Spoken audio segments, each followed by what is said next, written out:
Hello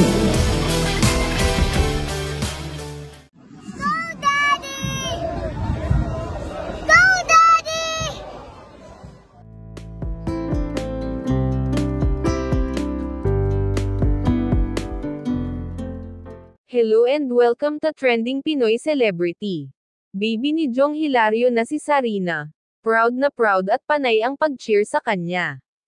Sa post ni Jong sa social media, ay nasabi nitong isang malaking karangalan ang mapili bilang isang honorary member ng PNPA.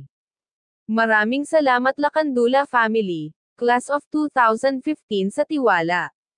Si Baby Sarina bilang isang anak, ay sobrang natutuwa habang pinapanood ang kanyang tatay, nang sila ay pumaparada.